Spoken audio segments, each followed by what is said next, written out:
안녕하세요. 신기술 분야 온라인 산업체 재직자 단기 강좌 생활 속의 의료기기에 대해서 함께 학습할 울산대학교 전기공학부 김성민 교수입니다. 자, 오늘 여러분들과 함께 학습할 내용은요.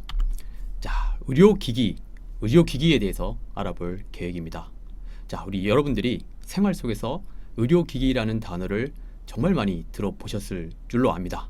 그런데 그 의료기기가 여러분들이 생각하고 있는 의료기기가 정말 우리가 제대로 알고 있는 것인지 혹은 뭔가 오해를 하고 있는 것인지, 그리고 우리가 그 의료기기를 잘 활용함에 있어서 제대로 알고 구매를 하고 사용하는 것이 얼마나 중요한지, 그런 부분에 대해서 우리가 오늘 다뤄보고자 합니다.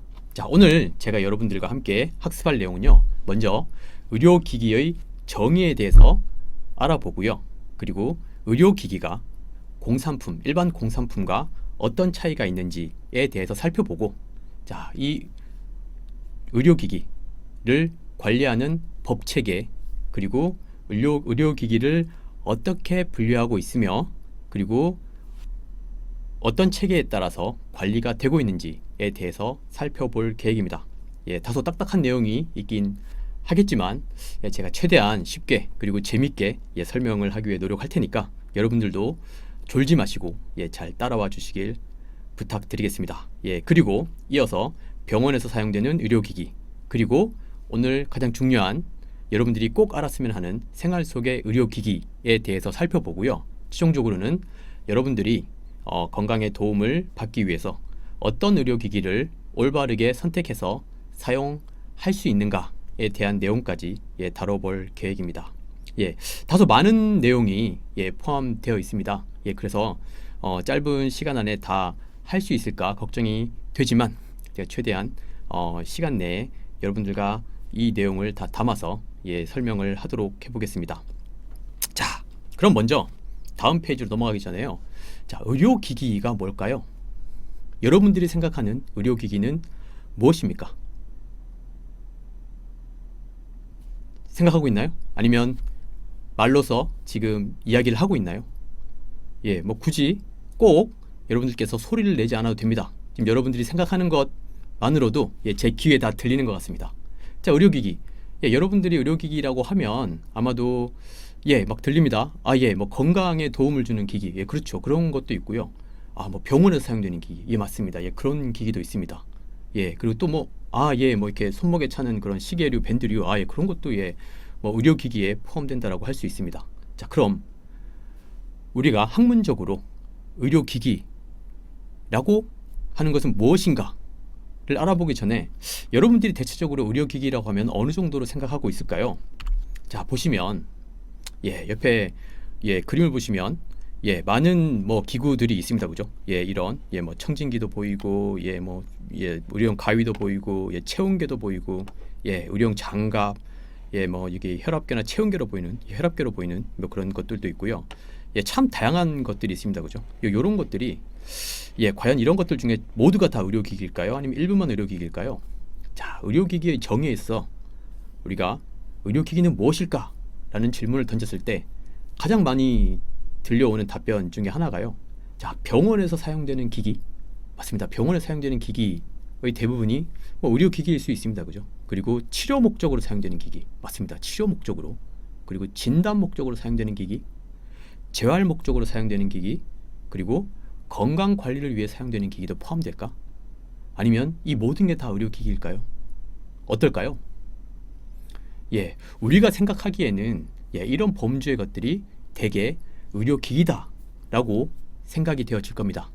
자, 그런데 우리가 학문적으로 정의할 때 혹은 우리나라에서 법적으로 정의되는 의료기기는 조금 다르게 정의될 수도 있습니다. 그것에 대해서 좀 살펴보고 넘어가도록 하겠습니다. 자, 의료기기의 정의라고 함에 있어서요, 가장 중요하게 살펴봐야 될 게, 그럼 우리나라 식약처에서 의료기기를 어떻게 정의하고 있는지를 먼저 살펴봐야 합니다.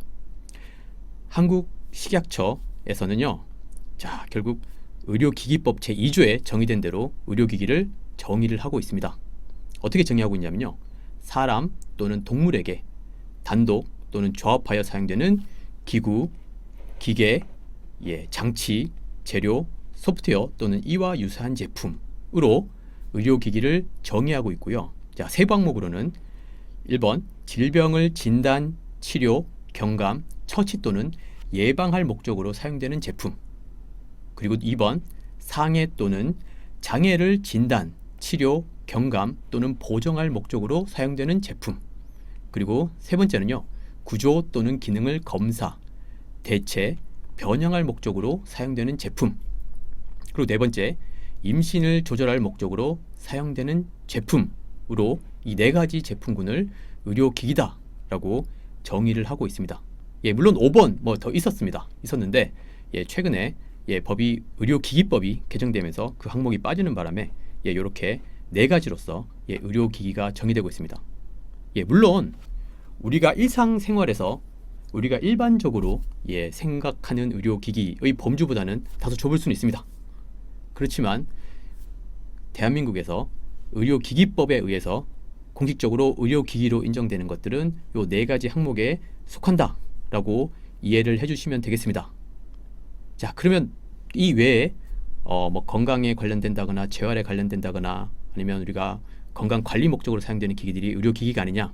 물론 생활 속에서의 의료기기로서는 인정받을 수는 있지만 법적으로 공식적으로는 의료기기로 인정받을 수는 없습니다. 자, 그러면 다음으로 넘어가기 전에요. 그럼 이 의료기기가 왜 다른 공산품하고 차이가 있을까요?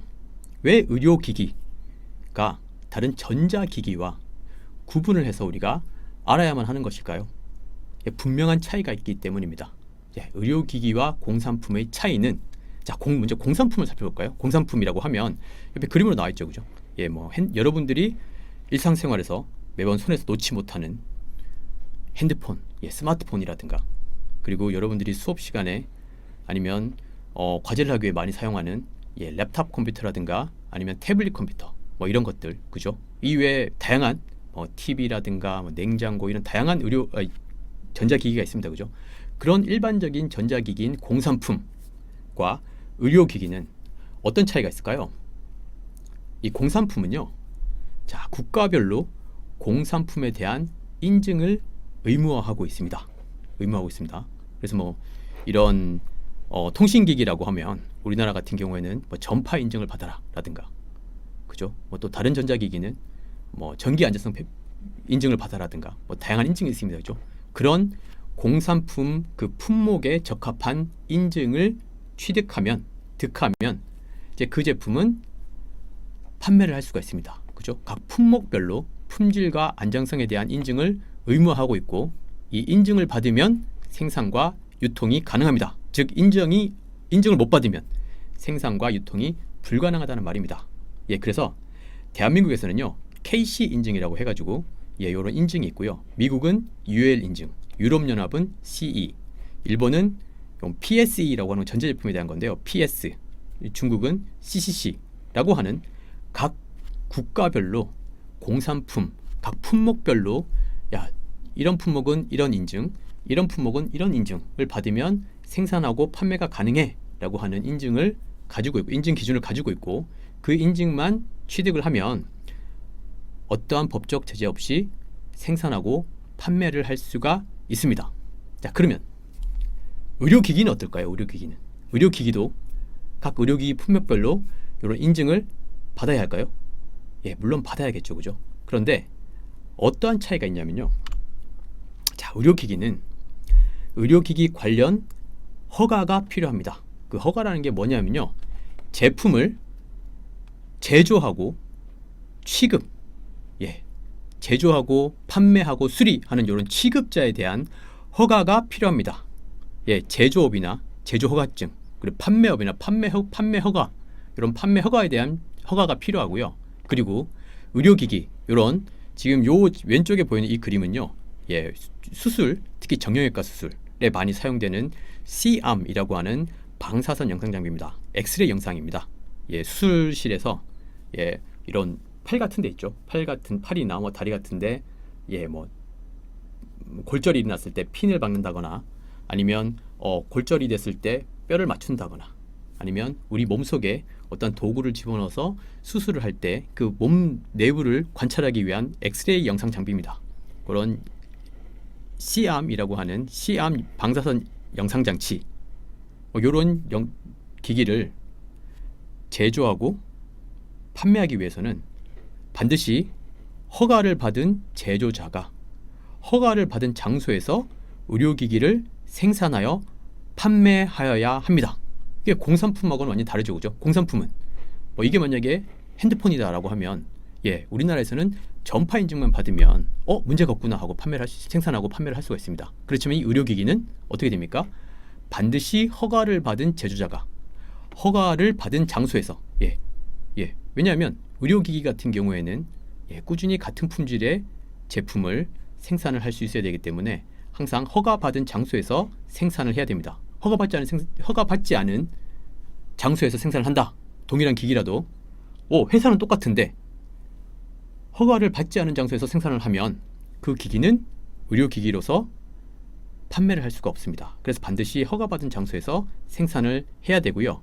그런 생산에 대한 허가를 우리가 GMP, 즉 Good Manufacturing Practice라고 합니다. 그래서 의료기기는 허가를 받은 판매자 및 수리업자가 판매 및 수리를 할 수가 있습니다. 그래서 정리를 해보면요, 의료기기 품목 및 의료기기 취급자, 제조나 수리나 판매는 허가를 받아야 하고요.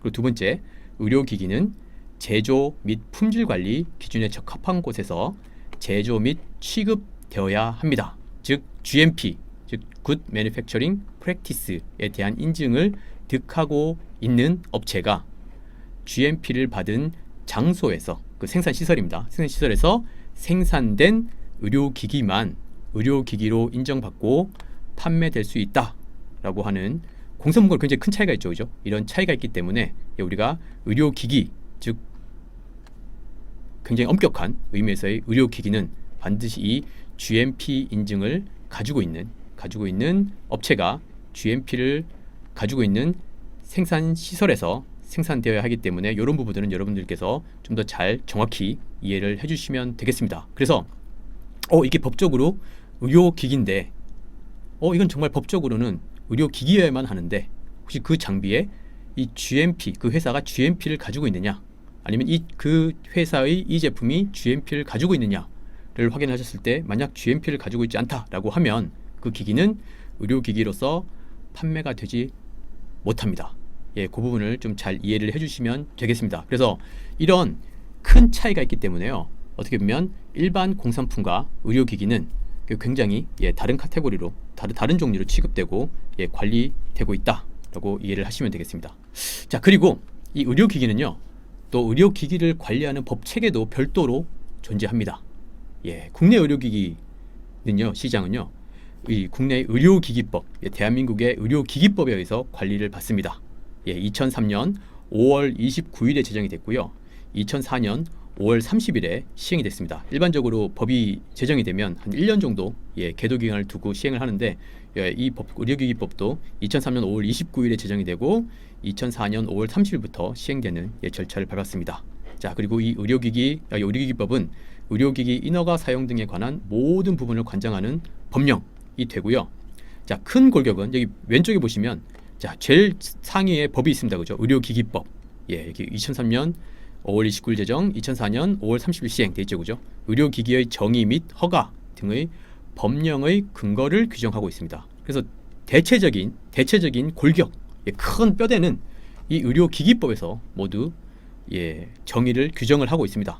그리고 이 법에서 위임한 세부사항은 의료기기법 시행령, 즉 대통령령과 의료기기법 시행규칙, 즉 총리령에 의해서 세부 사항을 규정함으로 해서 이제 의료기기와 관련된 법이 완성된다라고 할 수가 있습니다. 법과 법령으로 의료기기법이 완성이 되고요. 자, 그 다음에 이제 식약처에서 이제 행정규칙을 고시를 하면서 우리가 이 법령을 어떻게 다루겠다, 어떻게 운영하겠다라고 하는 그런 행정규칙을 발표를 합니다, 그죠? 이거에 따라서 이제 의료기기법과 관계된 업체라든가 사람들이 이 뭔가 이제 인허가를 받는다거나 아니면 이 의료기기법에 대해서 뭔가 활용을 해야 될 필요가 있을 때 이 행정규칙을 참고해서 하게 되고요. 그리고 이 행정규칙을 실행함에 있어가지고 조금 더 세부적인 자세한 시행규칙이라든가 어떻게 보면 어떻게 해서 뭐 인허가 절차를 밟으세요, 이런 것들은 가이드라인이라든가 해설서라든가 지침으로 발표를 하고 있습니다. 그래서 실질적으로요, 의료기기를 관리하고 생산하고 판매하기 위한 업체들이 주로 봐야 될 부분들은 이런 의료기기법이나 의료기기법 시행령 이런 것보다는요, 이 아래쪽입니다. 행정규칙이라든가 아니면 가이드라인, 해설서, 지침 이런 부분들을 참고하면서 이제 의료기기를 생산하고 판매하고 뭐 수리하고 뭐 이런 것들을 하기 위한 인허가 절차라든가 아니면 행정 절차를 수행한다라고 생각하시면 되겠습니다. 그래서 의료기기를 관리하는 법 체계가 이렇게 따로 존재한다라고 하는 것들을 알아두시면 추후에 혹시라도 필요할 때 잘 활용하실 수 있을 것으로 생각합니다. 자, 그리고 또 하나 살펴봐야 될 것이요. 자, 의료기기라고 해서 모두가 다 같은 의료기기는 아닙니다. 자, 의료기기도요, 등급이 존재합니다. 의료기기법 제3조, 의료기기법 시행규칙 제2조에 분류되어 있는데요. 자, 이 인체에 미치는 잠재적 위해성의 정도에 따라 4등급으로 분류하고 있습니다. 왼쪽 그림을 보시면요, 뭐 1등급, 2등급, 3등급, 4등급 이렇게 네 가지 등급으로 분류가 되죠, 그죠?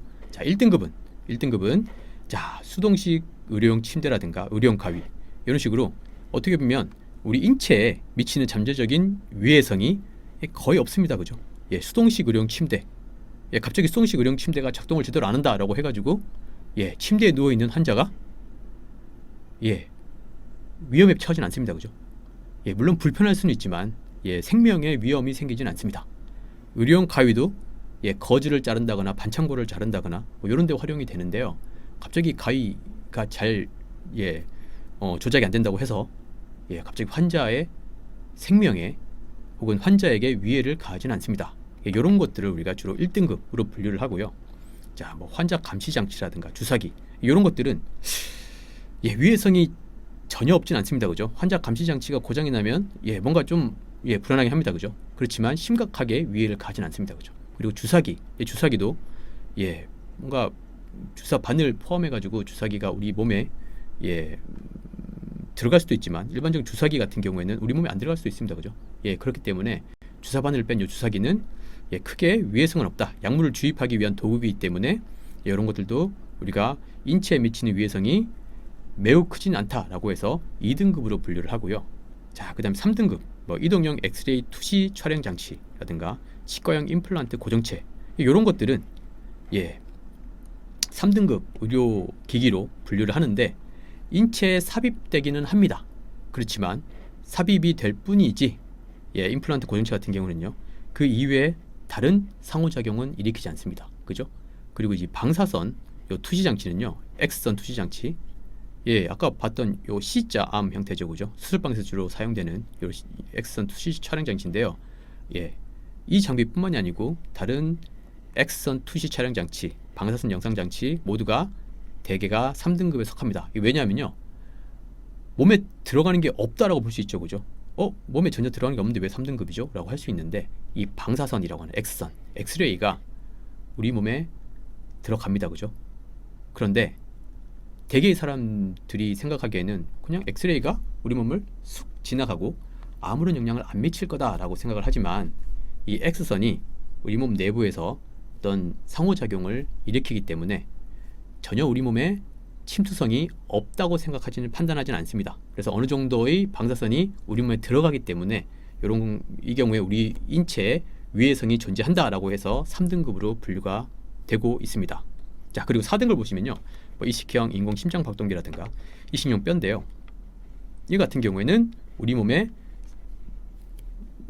삽입도 되고, 그죠? 들어갑니다, 그죠? 우리 몸에 들어가고, 그 다음에 이식용 뼈도 그렇고, 인공 심장 박동기도 그렇고, 둘 다 우리 몸과 상호작용을 합니다. 그래서 이 제품들이 이식용 뼈도 그렇고, 인공 심장 박동기도 그렇고, 동작을 잘못했을 때 우리 인체에 미치는 위해성 정도가 매우 크다고 판단하기 때문에 4등급으로 분류를 하고 있습니다. 자, 여기 조금 더 이제 보시면요, 자, 이 의료기기 등급에 따른 인증 과정도 달라집니다. 자, 의료기기가 1등급 같은 경우에는 굉장히 유해성이 낮다 그랬죠, 그죠? 이제 4등급으로 가면 우리 인체에 미치는 유해성이 높다고 했습니다, 그죠? 그렇기 때문에 그 위해도의 정도에 따라서 등급에 따라서 이제 의료기기가 등록되거나 인허가를 받아서 사용되는 과정에도 좀 차이가 있는데요.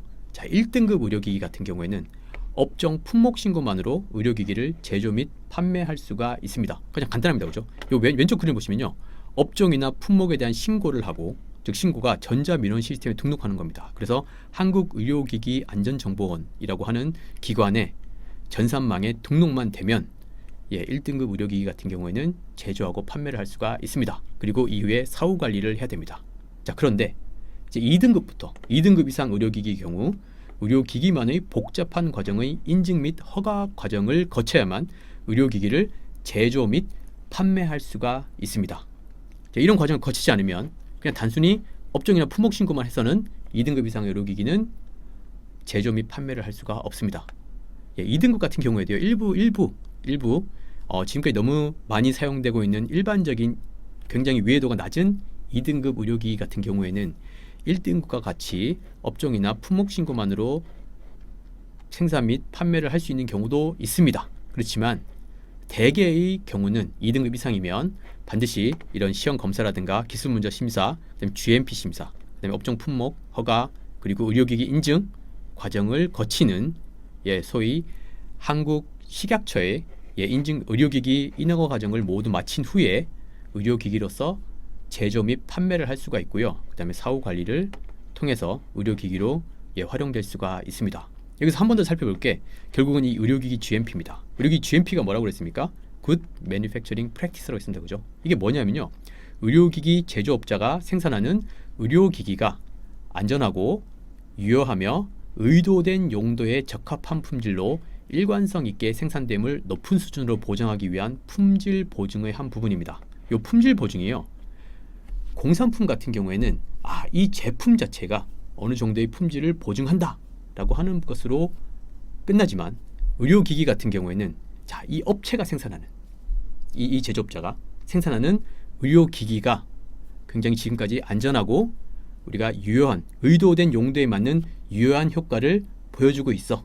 그리고 그걸 위해서 우리가 그러니까 제조시설이죠. 제조시설에 대한 인증까지 마쳤어 라고 하는 그런 인증을 우리가 의료기기 GMP라고 하는 거기 때문에 조금 더 광범위한 품질 보증의 한 종류라고 생각을 하시면 되겠습니다. 그래서 이런 과정까지 다 마쳐야 비로소 의료기기로서의 제조 및 판매가 가능하고요. 그 제품은 의료기기로서의 역할을 할 수가 있습니다.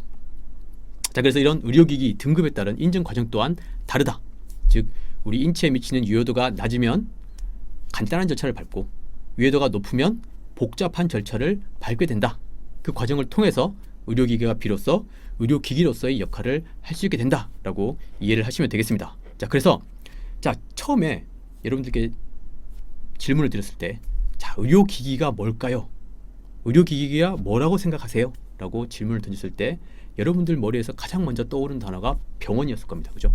병원, 건강, 이런 단어가 제일 먼저 떠올랐죠. 그죠? 자, 그러면 그 병원에서 사용되는 기기 중에 의료기기는 어떤 게 있을까요? 그러니까 등급별로 좀 살펴보면요. 1등급 의료기기. 인체에 비접촉 또는 접촉이 되어도 잠재적 위험성이 거의 없고 고장이나 이상으로 인하여 인체에 미치는 영향이 경미한 의료기기가 해당됩니다.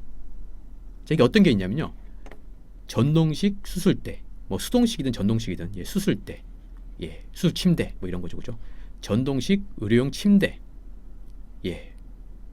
산소 투여용 튜브, 카테터, 호흡기용 마스크, 의료용 영상 출력기, 진료용 장갑, 수술용 무영등, 여기 수술용 무영등입니다. 그죠? 무영등이라고 하는 게 그림자를 최소화해주는 조명입니다. 이 조명을 확 켜면 그 수술 부위에 그림자가 생기지 않고 밝게 환하게, 수술 부위로 환하게 해줘서 수술을 도와주는 그런 등입니다. 그죠? 그런 등이라든가 이렇게 인체 내부로 들어가서 사용되는 인체 내부가 아니고요, 외부에서 사용되는 그냥 예를 들면 호흡용 튜브에 연결하기 위한 카테터라든가 외부에서 사용되는 튜브, 카테터나 호흡용 마스크, 수술용 장갑, 거의 인체에 영향을 미치지 않을 것 같은 이런 장비들이 병원에 사용되는 이런 기기들이 1등급 의료기기에 해당됩니다. 자, 그럼 2등급은 어떨까요? 2등급은 사용 중 고장이나 이상으로 인한 인체에 대한 위험성은 있으나 잠재적 위험성이 낮은 의료기기가 해당된다고 합니다. 그래서 주사기, 특히 주사기가 이게 바늘까지 있어가지고요 몸에 쑥 들어가는 그런 걸 생각하시는 게 아니고 그냥 튜브에 꽂아가지고 약물을 투여하는 건 주사기입니다. 그죠? 주사기, 그다음에 환자 감시 장치, 의료 영상 전송 장치의 소프트웨어, 저출력 광선 조사기, 수지형 체외식 초음파 프로브, 그죠? 범용 주입 배행용 튜브, 카테터라든가 혈관 내 튜브나 카테터, 의료용 압력 분산 매트리스라든가 내비게이션 의료용 입체 정의기, 치과 교정용 브라켓, 교정용 선제, 이런 것들이 다 해당되는데요. 특히 이제 여러분들이 뭐 대개가 이런 환자 감시 장치라든가 저장용 장치라든가, 그죠? 그 다음에 여기 초음파 영상을 찍을 때 사용하는 그 초음파 프로브, 그죠? 그 다음에 인체에 삽입되는 카테터, 인체에 삽입되지 않는 카테터는 1등급이었고요. 이제 인체에 삽입되는 혈관용이라든가 아니면 우리 입이나 이제 입 같은 부위로 들어가는 이런 카테터 같은 경우에는 2등급에 해당되고요. 2등급에 해당됩니다. 그죠? 그 다음에 뭐 다른 그다음 치과 교정할 때 우리가 이제 뭐 치아에 이렇게 꽂는 브라켓이라든가 그럼 거기에 씌우는 선제 있잖아요. 이런 철사 같은 이런 선제, 이런 것들이 다 2등급 의료기기에 사용이 됩니다. 자, 그리고 여기서 이제 여러분들이 잘 모르셨을 것 같은데요. 자, 수술을 할 때 우리가 운전할 때도 이게 드라이빙 내비게이션이 길을 막 가르쳐 주지 않습니까? 그런 걸 뭐라고 합니까? 드라이빙 내비게이션이라고 하죠. 운전 내비게이션. 수술할 때도요. 수술하는 부위까지 어떻게 하면 안전하게 잘 가르쳐 줄까? 길을 잘 가르쳐 줄까? 수술하는 경로를 잘 가르쳐 줄까? 뭐 이런 것들에 대한 기능을 하는 것들이 내비게이션이라고 합니다. 이걸 내비게이션 의료용 입체 정의기라고 하는데요. 이런 입체 정의기를 2등급으로 분류를 하고 있습니다. 그리고 요 입체 정의기, 내비게이션 의료용 입체 정의기 기반으로 한 수술 로봇, 요 같은 경우에 지금 한 대학에서 개발한 골절 수술용 로봇입니다. 뼈가 부러졌을 때 요 골절을 교정하는 수술용 로봇인데요. 이런 수술용 로봇까지도 2등급으로 분류를 하고 있습니다. 의문이 생길 수 있죠. 이런 기기 같은 경우는 굉장히 위험도가 높지 않나요? 라고 할 수 있는데 이런 것들은 식약처에서 잘 판단을 해서 2등급으로 분류를 하고 있다고 합니다. 그래서 우리가 생각하는 대로 반드시 1등급, 2등급, 3등급, 4등급이 나눠지는 게 아니고요. 이런 것들 같은 경우에는 관련된 기관에서 어느 정도 심사숙고를 해서 다른 1, 2등급, 3등급, 4등급 이런 의료기기하고 형평성을 고려해서 등급을 지정하고 있기 때문에 우리가 생각하는 것과는 좀 다소 차이가 있을 수가 있습니다. 자, 그리고 3등급 의료기기 같은 경우는요, 인체 내에 일정 기간 삽입이 되어서 잠재적인 위험성이 높은 의료기기를 우리가 3등급 의료기기라고 합니다. 주사기 같은 경우에 이제 주사 바늘이 있죠, 그죠? 2등급 같은 경우에는 주사기예요. 여기 그림이 없습니다만, 앞에 잠깐 보겠습니다. 그죠? 여기 보시면은 주사기 바늘이 없습니다, 그죠? 주사기 바늘이 없고 앞에다가 이제 튜브 같은 걸 꽂아가지고 이제 약물을 주입하는 용도로 사용되는 게 2등급이었고요. 자, 3등급 같은 경우에는 주사 바늘이 있습니다, 그죠? 주사 바늘. 그래서 직접 인체에 들어갑니다. 이런 삽입되는 주사 바늘이 있는 주사기, 이런 것들은 3등급이고요. 환자 감시 장치 중에서도 일부는 3등급에 해당되기도 합니다. 그리고 AI 뇌출혈 영상 판독 솔루션, 이런 이제 어떻게 보면 환자의 영상 데이터가 들어왔을 때 뇌출혈이 있다 없다를 판독하는, 그래서 결과를 알려주는, 뇌출혈이 있네요, 없네요. 근데 결국은 이런 결과가 환자의 인체 치료에 영향을 미치기 때문에, 그런데 위험성이 높다고 봐서 3등급으로 분류를 하고 있습니다. 그 다음에 로봇 기반 재활 치료 솔루션, 요 같은 경우는 사람이 앉아가지고요, 이제 요분 로봇인데 여기 로봇이 있습니다, 그죠? 요 부위를 잡고 이 로봇에 따라서 이제 팔을 접었다 폈다 뭐 하는 재활 치료기입니다, 그죠? 이런 재활 치료기 같은 경우에도 환자 인체에 직접적인 행위를 한다고 해서 3등급으로 분류를 하고요. 치과용 임플란트 고정체, 아까 말씀드렸죠, 그죠? 치아 잇몸 쪽에 이제 임플란트 고정체가 들어가가지고 상당 기간 삽입이 되어 있어야 되기 때문에 3등급이 되고요. 정형외과용 고정용 핀이나 스크류, 이런 것도 뼈에 박는 핀이나 스크류 당연히 삽입이 돼 있어야 됩니다, 그죠? 그렇기 때문에 3등급. 그리고 자동화 수술 로봇, 예, 뭐 다빈치라고 들어보셨을지 모르겠는데요. 이런 의사가 이렇게 어떻게 보면 마스터 로봇이라고 마스터 콘솔이라고 하는 부위에 앉아가지고 로봇을 조작을 하면 예, 화면을 보면서 조작을 합니다, 그죠? 그러면 이 로봇이 의사의 조작을 따라서 예, 어떤 수술을 향하는 이런 자동화 수술용 로봇 같은 경우에도 3등급입니다. 예, 그리고 이건 이제 미국 업체의 제품이고요. 다빈치라고 하는. 그다음에 레보아이라고 하는 거의 비슷한 개념의 로봇입니다, 그죠? 이런 레보 국산화 로봇인데 레보아이라고 하는 이 로봇 같은 경우에도 역시나 자동화 수술 로봇으로 3등급입니다. 이게 왜 굉장히 위험한 수술을 행하는 4등급 아닌가요? 라고 할 수가 있지만 예, 이것도 마찬가지로 식약처의 판단을 받아서 예, 판단을 받아서 3등급으로 분류가 돼서 지금 현재 병원에서 사용되고 있습니다. 자, 그러면 4등급은 뭘까요? 4등급 의료기기는요, 인체 내에 영구적으로 이식되고 심장, 중추신경계, 중앙혈관계 등에 직접적으로 접촉되어 사용되며 고도의 위험성이 존재하는 의료기기입니다. 그래서 뭐 골이식제라든가 인공심장 박동기라든가 이식형 의료용 주입기라든가 뭐 이런 것들이 주로 사용되는데요. 이 같은 경우 지금 골이식제입니다, 그죠? 그래서 뼈 이식이 필요한 부위에 뼈가 좀 많이 부서져 가지고요. 그런 경우에 요 재료를 집어넣어서 뼈가 형성되도록 돕는 예, 그런 골이식제. 예, 당연히 삽입이 되어서 우리 몸과 뭔가 상호작용이 존재하기 때문에 굉장히 위험도가 높다고 보는 거죠, 그죠? 예, 그렇기 때문에 위험도가 높은 4등급이고요. 이제 인공 심장 박동기, 예, 이 같은 경우에도 심장 박동을 해주기 위해서 예, 들어가서 우리 몸에 삽입이 돼서 계속적으로 기능을 해야 되기 때문에 만약 이 기능이 제대로 작동 안 하면 어떻게 됩니까? 사람이 바로 쓰러지고 뭐 큰일 나겠죠, 그죠? 예, 그런 문제 때문에 굉장히 위험도가 높은 예, 4등급 의료기기로 예, 분류가 됩니다. 예, 그리고 어떤 경우에는 우리 몸에 약물을 꾸준히 지속적으로 주입을 해줄 필요가 있을 경우가 있습니다. 예, 그런 경우를 위해서 사실 요런 부분을 몸에 삽입하는데요. 요런 부분이 몸에 들어가는데 여기 약물을 채워놓습니다, 그죠? 그렇게 되면 여기서부터 약물이 튜브를 타고 꾸준히 혈관으로 주입이 될 수 있도록 하는 이런 이식형 의약품 주입기가 있는데요. 이런 경우에도 우리가 4등급으로 분류를 해서 병원에서 많이 사용되고 있습니다. 자, 그러면 생활 속에서 사용되는 의료기기는 어떤 게 있을까요? 자, 여러분들도 굉장히 많이 사용하고 있는 제품들이 다 생활 속에서의 의료기기로 분류가 되고 있습니다. 자, 가정용 의료기기는요, 주로 1등급이나 2등급 의료기기가 대부분입니다. 그리고 1등급하고 2등급 의료기기 중에서도 위해도가 굉장히 낮은 예, 특히나 제가 의료기기 인허가 과정에서 설명드렸던 그냥 주로 신고만 하면 누구나 제조 및 판매를 할 수가 있는 뭐 그런 종류의 제품들이 많습니다. 그래서 위해성이 없거나 낮은 의료기기, 그죠? 그리고 인증 절차 없이 신고만으로 사용이 가능한 의료기기가 대부분입니다. 예, 그리고 체외 진단용 의료기기가 대부분인데 대개가 혈압계라든가 체온계, 그다음에 혈당 측정기, 뭐 체지방 측정기 이런 것들이 다 생활 속에서 사용되는 의료기기로 많이 사용되고 있습니다. 또 건강용품 등이 있습니다. 어떤 게 있냐면 안마기 형태. 예, 안마기. 이 안마기도 이런 뭐 발을 안마해준 이런 형태나 아니면 안마 의자 형태도 있고요. 뭐 다양한 형태가 있죠, 그죠? 그런 안마기 형태. 그다음에 알칼리수 생성기 형태. 예, 이렇게 물이 들어가면 알칼리수 생성해주는 이런 것들도 우리가 생활 속에서 사용되는 의료기기라고 할 수 있고요. 근데 그 중에서도 건강용품. 의료기기라고 하기에는 뭐 애매하지만 우리가 일반적으로 생각할 때 이 정도면 의료기기일 거야 라고 생각할 수 있는 그런 범주에 있는 제품들입니다, 그죠? 그다음에 조격기. 예, 이게 물이 들어가고 예, 물을 데워주면서 조격을 할 수 있는 이런 형태라든가 아니면 전기 매트 이런 형태. 예, 이런 것들이 다 생활 속에서 사용되는 의료기기 중에 건강용품 카테고리에 해당되는 예, 의료기기라고 할 수가 있습니다.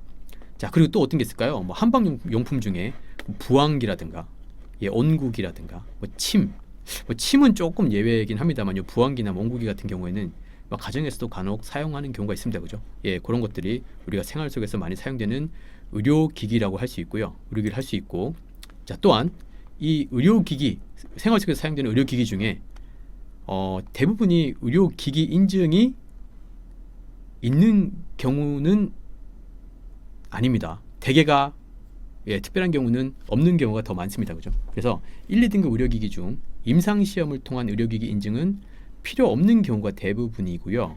그냥 신고만 하는 거죠, 그죠?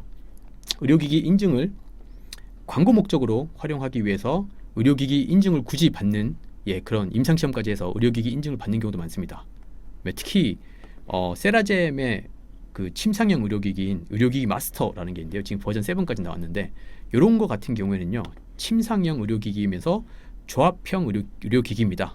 예, 이 제품을 보면요, 굳이 꼭 의료기기 인증을 받지 않아도 판매가 될 수 있는 그냥 생활 속에서 사용되는 의료기기 제품이었습니다.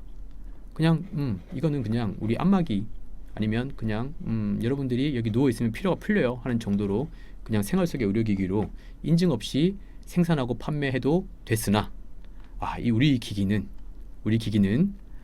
특정한 효과가 있는 의료기기입니다 라고 하는 걸 내세우기 위해서 의료기기 인증을 임상시험을 통해 가지고 의료기기 인증을 받았습니다. 그래서 이렇게 의료기기 인증을 받으면요, 검증된 효과에 대해서 의료기기 인증을 받아서 광고를 할 수가 있고요, 해당 효과에 대한 검증을 통해 높은 인지도를 확보 가능하고 또한 높은 가격에 판매 가능합니다. 그래서 세라젬이 이 의료기기 인증을 받아서 이 제품을 의료기기로 판매하는 바람에 어떤 목적일까요? 추간판 탈출증에 대한 치료에 도움이 된다.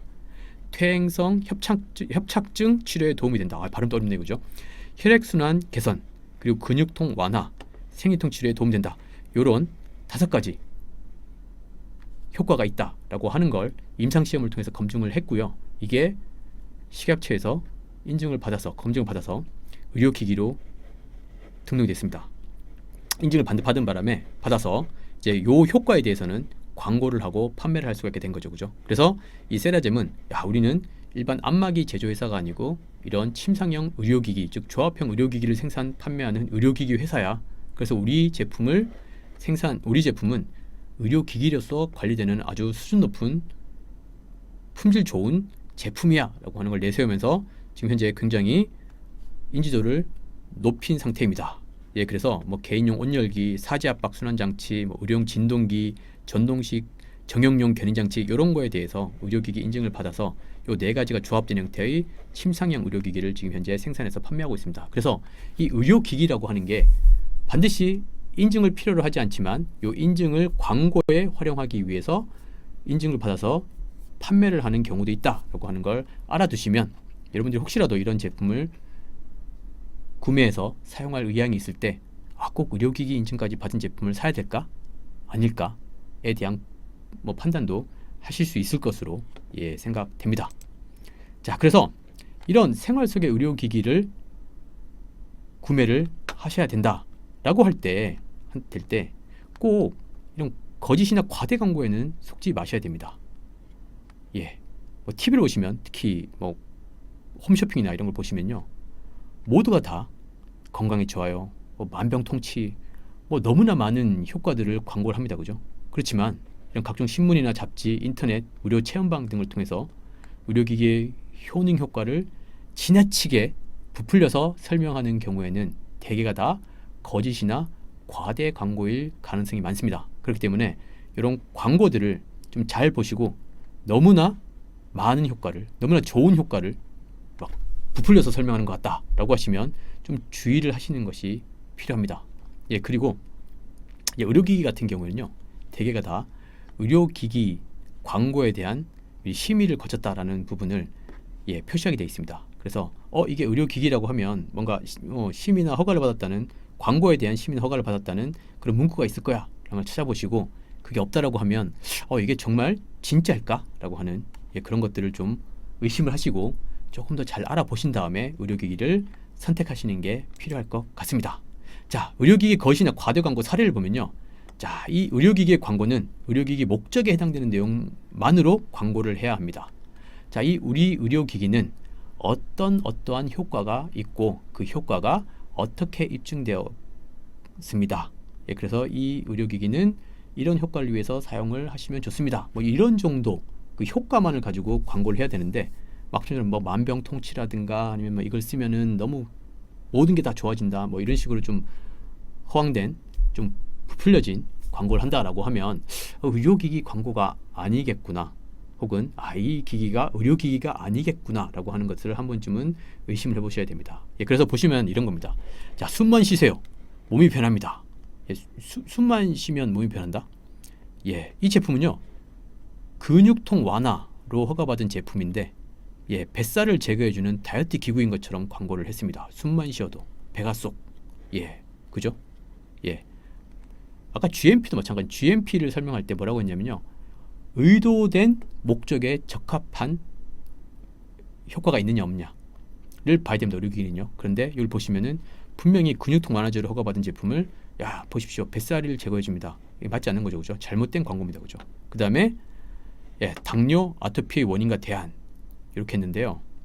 자, 알칼리수를 생산하는 업체입니다, 그죠? 이 기구가, 그 업체가 이 기구를 그냥 알칼리수에 대한 효과 효능을 설명을 해야 되는데, 당뇨 아토피의 원인과 대안, 꼭 당뇨나 아토피의 이 알칼리수가 효과가 있는 것처럼, 분명히 이 알칼리수가 당뇨나 아토피에 효과가 있다는 그런 목적에서 생산된 제품이 아님에도 불구하고 그런 효과가 있는 것처럼 과대 광고를 하고 있는 겁니다. 거짓 광고. 이런 것들은 우리가 가려서 봐야 됩니다. 또한 자, 뭐 이런 이온수 제조기 뭐 이런 회사가 또 광고를 했는데요. 자세히 보시면 일반 공산품, 의료기기 아닙니다, 그죠? 공산품인데 이 내용을 보시면요, 잘 안 보이지만 뭐 암이나 당뇨병, 고혈압, 혈액순환 장애 뭐 이런 데 효과가 있다고 광고를 합니다. 일반 공산품인데 단지 KC 인증만 받은 의료기기가 전혀 아니거든요. 그런데 이런 효과가 있다고 광고를 합니다. 이건 의료기기에 대한 광고죠, 그죠? 전혀 맞지 않은 광고입니다. 이런 것들도 걸러야 됩니다. 이런 걸 보시면요, 이 업체가 GMP를 가지고 있나, 의료기기인가 하는 것들을 살펴보시면 됩니다. 당연히 없겠죠, 그죠? 그렇기 때문에 이런 공산품을 가지고 이런 효과를 설명을 하는 건, 광고를 하는 건 잘못된 겁니다. 자, 그리고 뭐 잠자기 전 10분이면 키가 쑥쑥 뭐 이런 성장판을 직접 자극한다 뭐 이런 내용이 있는데요. 이것 또한 일반 공산품에 대해서 성장판을 자극하고 성장 호르몬의 촉진 및 분비를 왕성하게 하는 뭔가 의학적 효과가 있는 것처럼 광고를 합니다. 그죠? 그래서 공산품을 의료기기 혹은 의약품인 것처럼 광고를 하면 안 됩니다. 그래서 의료기기 광고는 반드시 의료기기의 목적에 해당되는 내용만으로 광고를 해야 하고요. 허가받지 않은 효능이 있는 것처럼 광고할 경우 의료기기법 위반입니다. 그렇기 때문에 이런 공산품을 의료적인 효과가 있는 것처럼 광고를 한다? 이거는 잘못된 거구나, 효과가 없겠구나 라고 생각하시고 믿고 거르시면 됩니다. 이런 것들은 구입하시면 안 되겠죠, 그죠? 자, 그래서 올바른 생활 속의 의료기기 선택을 위해서는요, 본인의 사용 목적에 맞는 의료기기를 선택을 하셔야 됩니다. 그리고 거짓이나 과대 광고가 있는지 없는지, 그리고 의료기기의 본연의 목적에 맞는, 효과에 맞는 광고를 하고 있는지 없는지를 정확히 살펴보시고 구매를 하셔야 됩니다. 그래서 의료기기의 사용 목적과 효능을 객관적 자료를 중심으로 파악을 하시고요. 광고 내용에 거짓이나 과대 광고가 있는지 없는지 그 내용 여부를 잘 파악하셔야 됩니다. 뭐 건강에 다 좋아요, 만병통치예요, 뭐 이런 문구가 들어갔다라고 하면 일단 의심을 해보시고 거르시는 게 도움이 될 겁니다. 그리고 지나치게 싼 가격으로 판매하는 등의 판촉에 현혹되지 마시고요. 만약 제가 정말로 자기가 의료용 본인의 건강 관리를 위해서 뭔가 의료기기가 필요하다라고 하면 가격이 좀 비싸더라도 정말 그 목적에 부합하는 제품을 골라서 구매를 하셔야 됩니다. 자, 또한 공공기관 혹은 의료기관을 사칭하는 광고에 유의하셔야 됩니다. 왜냐하면 의료기기는요, 이런 공공기관이나 의료기관을 통해 가지고 광고를 할 수가 없습니다. 그렇기 때문에 공공기관 혹은 의료기관을 사칭하는 광고가 나왔다라고 하면 이게 진짜가 아니구나, 잘못된 거구나 라고 생각하시면 되겠습니다. 이렇게 했어요. 우리가 지금까지 의료기기의 정의부터 시작해서 병원에서 사용되는 의료기기, 그리고 생활 속의 의료기기까지 살펴보면서, 자, 우리가 앞으로 어떻게 의료기기를 선택을 해서 우리 건강관리에 잘 활용할 수 있을까까지 한번 이야기를 해봤습니다. 뭐 짧은 시간 동안 많은 내용을 다루기 위해서 조금 빨리 진행된 부분도 있었고요. 그다음에 설명이 좀 부족한 부분도 물론 있었을 겁니다. 그렇지만 오늘 설명드린 내용을 중심으로 여러분들이 의료기기를 더 잘 이해하시고 앞으로 의료기기를 생활 속에서 선택하시고 활용하는데 도움이 되셨으면 좋겠고요. 또 기회가 된다면 제가 좀 세부적인 내용들도 여러분들께 더 자세하게 설명드리는 시간을 가질 수 있었으면 합니다. 지금까지 해서요, 자, 생활 속의 의료기기에 대한 설명을 마치고 여러분들 앞으로의 의료기기 선택과 그리고 건강 관리에 많은 도움이 되셨으면 좋겠습니다. 자, 지금까지 경청해 주셔서 감사합니다.